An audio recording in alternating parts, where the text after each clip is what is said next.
Bienvenue sur Indépendante et Authentique, le podcast pour booster ton état d'esprit et ton entreprise. Je suis Pêche et j'accompagne les entrepreneurs à croire en elles, à développer leur activité et à garder un état d'esprit positif et motivé. Chaque mercredi, je te partage des conseils autour de l'entrepreneuriat, une réflexion de développement personnel ou encore l'interview d'une femme inspirante qui te partagera sa vision de la vie et de l'entrepreneuriat. Et aujourd'hui, j'ai envie de vous parler de comment vous différencier, comment sortir du lot. Comment, surtout et avant tout, faire en sorte que les personnes vous choisissent, vous, pour qui vous êtes, parce qu'ils sont attirés par ce que vous proposez, par votre énergie aussi, ce que vous dégagez, et pas juste par votre activité, ou par vos prix bas, ou par défaut, parce que vous êtes la seule personne qu'ils connaissent de chez eux, ou qu'ils ont découvert malencontreusement sur Instagram. Alors si tu souhaites avoir du sens dans chacune de tes journées, pouvoir gagner de l'argent, avoir des clients naturellement, tout en restant aligné avec qui tu es, avec tes valeurs, avec ta personnalité, eh bien je pense que ce podcast va énormément t'aider, en tout cas j'espère. D'ailleurs, si cette approche de l'entrepreneuriat t'intéresse, pense à t'abonner sur ton application de podcast ou sur YouTube.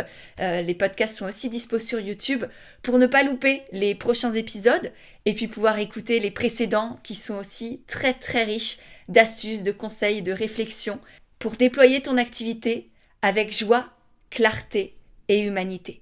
Et puis si tu es déjà abonné, pense à partager le podcast autour de toi pour en aider d'autres déjà, me soutenir, moi aussi, et puis faire une bonne action dans ta journée. Ça te prend 3 secondes et demie, c'est vraiment rien du tout, et moi, ça m'aide énormément à partager tous ces conseils et ces réflexions. Donc je te remercie par avance. D'ailleurs, pense à me taguer, si tu le fais notamment sur Instagram, ça me permettra de te voir et de te remercier. Et puis sur ce, on revient à nos moutons, avec cette notion de différenciation. Parce que bien souvent, on croit que se différencier, ça se fait par rapport aux autres.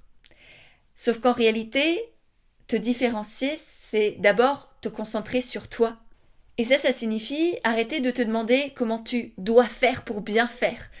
Te connecter à qu'est-ce que je veux faire et qu'est-ce qui est du moi. Et c'est génial parce que ça en soi, ça nécessite aucun effort.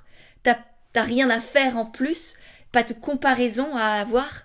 Rien à amplifier, rien à créer, rien à inhiber non plus de ta personnalité. Juste à être toi, à l'accepter, à l'assumer, à le revendiquer. Et c'est extrêmement important à comprendre et à intégrer. C'est que tu n'as pas besoin d'être ou de faire des choses extraordinaires pour te distinguer, te démarquer et te différencier. Tu as juste besoin d'être toi et plus tu voudras rajouter des choses, plus tu voudras prouver, plus tu vas finir par en faire trop, par te perdre toi déjà, ne plus réellement être aligné avec qui tu es, avec tes valeurs, etc. Mais surtout, dans ton énergie, dans ce que tu vas dégager, ça va sonner faux. Et au lieu d'attirer les gens et de sortir du lot, tu vas juste les repousser parce que ça va se ressentir. Et c'est exactement d'ailleurs ce que je partageais dans un épisode de podcast précédent sur comment apprendre à incarner pour créer sa légitimité. Tu as le lien dans les notes de l'épisode juste en dessous si tu ne l'as pas encore écouté. Vraiment, c'est extrêmement important aussi de conscientiser ça pour justement pouvoir appliquer tous les conseils que je vais te partager. Mais voilà, vraiment garde en tête que tu n'as rien besoin de rajouter, aucune chose à amplifier, juste à être toi. Pleinement et simplement toi. Rien d'autre. Et l'assumer. Voilà, c'est tout. T'autoriser. En fait, il y a vraiment une question d'autorisation, de arrêter de te demander qui est-ce que je dois être, qu'est-ce que je dois faire, comment les gens vont me penser, vont me trouver, etc., etc. Et en fait, c'est revenir vraiment à la simplicité de qui tu es, t'y connecter et l'amplifier, et la déployer et dire oui, je suis ça, je suis juste ça. Et en même temps, je suis tellement ça. Et tu verras à quel point c'est vibrant et vivifiant de ressentir ça. Et je le vois en moi, je le vois chez toutes mes clientes aussi, parce que c'est exactement ce qu'on fait aussi à travers l'accompagnement Envole-toi. Te connecter à la puissance que tu as à l'intérieur et t'autoriser à la partager dans ta communication, dans tes offres, auprès de tes clientes, pour vraiment faire en sorte de pouvoir vivre de ton activité en étant confiante, en étant sereine, en étant alignée, sans cette pression, sans ces injonctions, sans cette peur de manquer, de pas être assez, de pas être à la hauteur ou au contraire d'en faire trop, mais juste par qui tu es, vive de ton activité. Donc ça, c'était mon premier grand conseil, la base de la base en fait, si tu veux. Être toi, arrêter d'en rajouter, arrêter d'en enlever aussi, de dire j'ai pas le droit d'être comme ça, ou je suis trop ceci, ou pas assez cela. Juste toi, point barre. Et une fois que t'as ça, t'as connecté à cette immensité et cette puissance à l'intérieur, j'ai 8 conseils hyper concrets à te partager. Le premier conseil, c'est de transformer la comparaison en inspiration. Et ça veut dire, quand tu observes tes concurrents, tes confrères, des personnes que tu admires, on va dire, qui t'inspirent sur Internet, au lieu de simplement le faire passivement ou de te comparer en mode ça te descend, tu dis ah mais moi j'arrive pas à faire ceci, je suis pas encore assez comme ça, faudrait que je fasse comme ci, patati patata, c'est te demander ok, est-ce que cette personne se distingue par rapport aux autres ou se distingue par qui elle est? Et si c'est par qui elle est, alors je t'invite vraiment à analyser comment est-ce qu'elle fait. Observe peut-être ses phrases, son comportement, son non-verbal, la manière dont elle crée ses stories, ses podcasts, les thématiques qu'elle aborde. Dans quelle mesure est-ce que c'est unique en fait? Dans quelle mesure est-ce qu'elle met du elle dans ce qu'elle fait? Est-ce qu'elle raconte ses histoires, ses expériences de vie? Elle partage ses émotions, elle partage des petits bouts de sa vie, sans forcément entrer dans sa vie privée évidemment, mais il y a réellement un juste milieu à trouver au niveau du personal branding, du storytelling, comme on les appelle, pour faire en sorte de se distinguer simplement par qui on est. Et ça, c'est ce qu'on voit aussi dans le premier module de la formation comme naturelle, dans les premières séances de l'accompagnement Envole-toi, pour vraiment faire en sorte que tu sois unique et que tu sortes du lot, encore une fois, pas par rapport aux autres, mais juste par qui tu es. Donc voilà, ton histoire, tes expériences de vie, tout ce que tu traverses, ça peut être aussi une matière pour créer cette différenciation. Ensuite, le deuxième conseil, c'est de trouver ton positionnement à partir de ta singularité. Le positionnement en marketing, en gros, c'est où est-ce que tu te places sur ton marché, à quel type de personne est-ce que tu t'adresses et qu'est-ce que tu vas proposer. Et ça, soit tu peux le faire parce qu'il y a un trou dans le marché, par exemple, imaginons tu es nutritionniste, nutrithérapeute, peu importe, et tu te rends compte qu'il n'y a personne qui s'adresse aux personnes qui veulent prendre du poids. Il y a plein de monde qui traite les pertes de poids, mais pour les personnes qui se trouvent trop minces, trop maigres, trop je ne sais pas quoi, il n'y a personne qui peut les aider. Donc là, tu pourrais dire, ok, je me positionne pour la prise de poids. Et ça, c'est, on va dire, un positionnement de manque, de vide. Ou bien, tu peux choisir de te positionner par rapport à ta singularité, à ta personnalité, à ton énergie. Et là, c'est magnifique parce que quoi que tu proposes, les gens viendront, les clients te choisiront. Parce que c'est pas juste tes capacités de nutrithérapeute qui viennent chercher, mais c'est aussi ta personnalité, tes histoires de vie, la manière dont ils se sentent connectés à qui tu es. Évidemment, il y a plein d'autres manières de te positionner. On le voit ça dans la formation naturelle au niveau du module 3 ou 4, il me semble. Je t'invite à les regarder à nouveau si tu l'as. Dans tous les cas, je t'invite vraiment à avoir un positionnement où il y a un minimum de ta singularité pour être sûr de te distinguer. Ensuite, troisième conseil, qui rejoint un peu le deuxième, c'est de te montrer en toute humanité. De faire en sorte de générer des émotions chez les gens. Parce que là encore, personne ne peut raconter la même histoire que toi, avec les mêmes émotions que toi, avec les mêmes mots que toi, et du coup générer les mêmes ressentis chez l'autre non plus. Et ce qui nous connecte en tant qu'être humain ensemble, ce ne sont ni les connaissances ni les compétences. Ce sont nos émotions. C'est les émotions qui créent des connexions. C'est les émotions que tu suscites chez les gens qui vont leur donner envie de venir chez toi. Et ça, ces émotions, elles passent par du vrai, encore une fois, par de l'humain, par de la vulnérabilité. Donc, n'aie pas honte de ce que tu vis. On le vit tous ensemble, bien souvent en même temps. Et bien souvent, tout ce que l'on cache, tout ce dont on a le plus honte en nous, que ce soit la colère, la tristesse, la rancœur, la jalousie, ou au contraire, la joie immense, c'est des choses universelles. Il n'y a rien de plus universel que de s'effondrer quand on perd quelqu'un. Il n'y a rien de plus universel que d'avoir peur quand on devient entrepreneur. Et ça, au lieu de le cacher, de le garder pour soi, partageons-le, vraiment. Parce que ça fait du bien en soi, et parce que c'est là aussi où l'autre se reconnaît en nous. Et c'est justement quand on se sent en lien, quand on a des similitudes avec quelqu'un, qu'on va venir plus facilement chez lui. On le voit très bien, il y a plein d'études psychologiques qui l'ont montré, mais par exemple, tu regardes un match de basket avec l'équipe de France contre, l'Afrique du Sud, et automatiquement, même si tu n'en as rien à carrer, que tu ne connais rien, que tu ne connais aucun des joueurs, tu vas directement t'assimiler à l'équipe française et te sentir investi pour leur match. Sans qu'il y ait aucune explication, vraiment c'est pareil. Et ça me permet d'enchaîner directement avec mon 4e conseil, qui est de partager tes valeurs et tes engagements. Parce que là encore, une personne qui va se retrouver dans tes valeurs d'honnêteté par exemple, de transparence, d'humanité, d'engagement écologique, d'engagement social, etc., eh bien elle va se sentir directement connectée à toi et elle saura que vous partagez la même vision de la vie. Donc dans son cerveau, il va se créer des connexions qui vont faire en sorte qu'elle va penser que ton approche, ta méthode vont mieux lui correspondre. Et en plus de ça, eh bien elle préférera te choisir toi plutôt qu'un ou qu'une autre, parce qu'elle saura qu'en te donnant son argent, eh bien tu vas participer et soutenir des causes qui lui tiennent aussi à cœur. Donc d'une certaine manière, elle fait un beau geste tant pour toi, même si c'est normal de te payer, hein, évidemment, là, avoir des prix justes, c'est juste la base de la base. Ça, on le voit aussi dans Vole-toi, parce que je sais que c'est une grosse question, mais c'est pas la question du jour. Et du coup, là, c'est juste que, oui, elle te donne son argent parce que c'est normal, mais en plus de ça, elle est satisfaite parce que derrière, elle sait que, à ton tour, tu vas participer à un monde dans lequel elle va aussi se reconnaître et se sentir bien.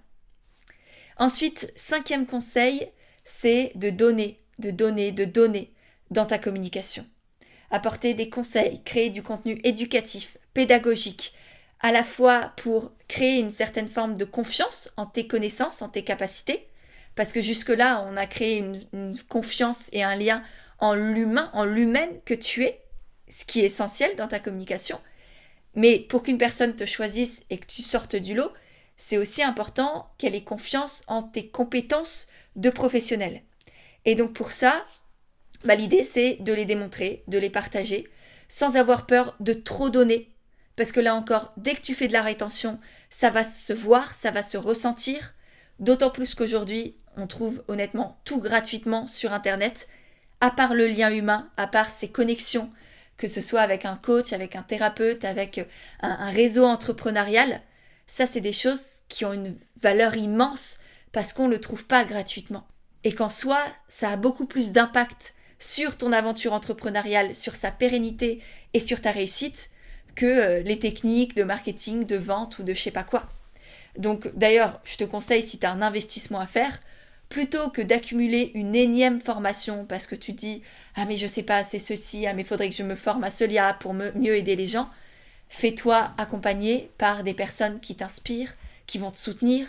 Crée-toi un réseau entrepreneurial de personnes qui partagent les mêmes valeurs que toi, les mêmes ambitions, la même vision du monde, pour pouvoir avancer avec elles et ne pas abandonner. Parce que la première cause d'abandon ou de non-fonctionnement, on va dire, d'une activité, c'est pas le manque de connaissances ou de compétences de la personne, de l'entrepreneur.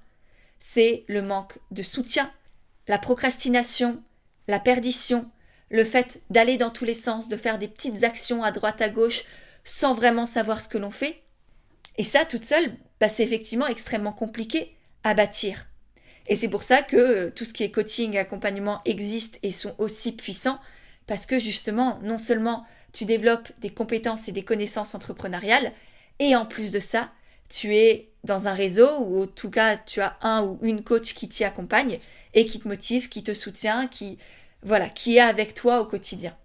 Et c'est pour ça aussi qu'Envole-toi a cette forme-là, où il y a à la fois mon accompagnement en tant que coach, mentor, formatrice, etc., et en plus de ça, le réseau entrepreneurial du groupe avec des femmes entrepreneurs ou futurs entrepreneurs comme toi qui partagent les mêmes valeurs, les mêmes envies, la même vision de la vie et avec qui tu vas pouvoir avancer, co-créer, collaborer, brainstormer, etc. Bref, tout ça pour revenir à mon conseil sur la communication qui doit à la fois être authentique et sincère et en même temps éducative pour apporter à la fois de la confiance et une certaine forme d'autorité dans ton domaine. Ensuite, 6e conseil, ça va être de créer des offres alignées, rentables et uniques par rapport à ce que font les autres. Ça, j'ai fait tout un épisode de podcast il y a 2 semaines dessus, donc je ne vais pas te redire tout ce que j'y ai partagé. Je te mets le lien directement dans la barre d'infos, comme ça tu peux aller tout de suite l'écouter après. Mais néanmoins, évidemment, te distinguer des autres, ça passe par une communication authentique, alignée et impactante, et aussi par des offres uniques, rentables et attirantes. Parce que sinon, si tu proposes exactement les mêmes suivis naturopathiques ou séances de psychologie ou de thérapie que n'importe quel autre praticien, les personnes ne vont pas savoir choisir, vont pas vraiment comprendre qu'est-ce que ça va leur apporter de plus, de moins, de différent, etc. Donc vraiment à toi aussi de créer des offres qui t'animent et qui se distinguent des autres.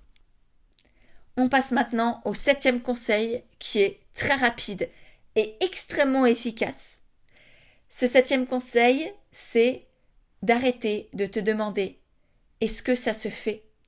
et de transformer cette question-là en « est-ce que ça me fait vibrer ?» Pour faire simple, c'est arrêter de chercher la validation et l'autorisation à l'extérieur et te donner ta propre validation, te faire confiance réellement. Et pour finir, dernier conseil, c'est de rester curieux, curieuse, de remettre en question ce que tu vois autour de toi, ce que tu as appris dans tes formations. Parce que tout ce que tu vois, tout ce que le monde fait pareil, ça ne veut pas dire que c'est la bonne manière de faire, et encore moins ta manière de faire à toi. Et si tu fais du copier-coller par rapport à ce que tu vois ou ce qu'on t'a dit de faire, mais que ça ne te correspond pas, alors ça ne marchera pas. Peut-être sur le court terme, oui, mais pas sur le long terme. Or, ton entreprise, j'imagine que tu veux qu'elle dure, pas juste 3 mois ou 6 mois, mais pendant des années. Et pour ça, c'est essentiel que tu développes ta propre manière de communiquer, de vendre, de créer tes offres, de les proposer, de les partager, etc. Et c'est pour ça que là, limite, on revient à mon premier conseil de ta singularité qui est à mettre absolument partout.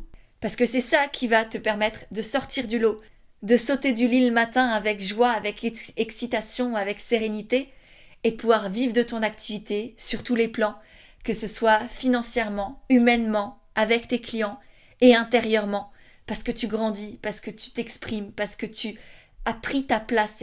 Et vraiment, il n'y a rien de plus beau, de plus fort à ressentir que ça. Et je suis toujours tellement émue de voir à la fin des coachings, et notamment d'Envole-toi, ce groupe d'entrepreneurs qui s'est transformé ensemble, qui a avancé et où chacune aussi est vraiment elle en fait. Il y a quelque chose qui à chaque fois se débloque et qui se déploie. Et c'est pas pour rien que j'ai choisi ce nom-là, mine de rien. Je pense qu'il y avait quelque chose d'écrit dès le départ. Donc voilà, donne-toi aussi ce droit de créer du toi, de faire du toi, d'être toi. C'est vraiment, je pense, si je devais résumer cet épisode, c'est ça, te distinguer. C'est pas par rapport aux autres, c'est en étant toi. Donc voilà, crie-le sur tous les toits, prends ta place, fais entendre ta voix. On en a besoin, le monde entier en a besoin, vraiment. Donc, à toi de le choisir, à toi de t'autoriser. Si tu veux être accompagné dans tout ça, moi je serai très heureuse d'être à tes côtés dans l'accompagnement Envole-toi. Tu as le lien directement dans les notes de l'épisode juste en dessous, ainsi que les 2 podcasts dont je t'ai parlé sur l'incarnation de ta singularité et sur comment créer des offres rentables, alignées et uniques.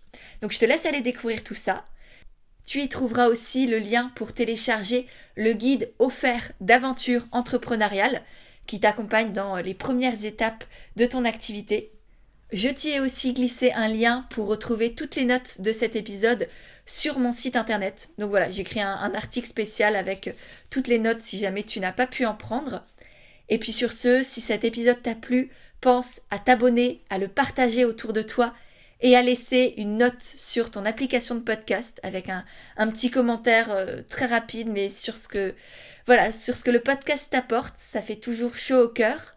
Et puis sur ce, je te dis à tout de suite sur Instagram et à mercredi prochain pour un nouvel épisode d'Indépendante et Authentique.